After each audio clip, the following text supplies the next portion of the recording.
वाटलं जिजा माता झाली. मी ते म्हणतो ना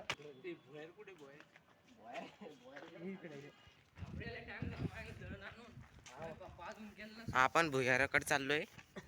हे तो भारी हा आपला सिंदखेड राजा आहे.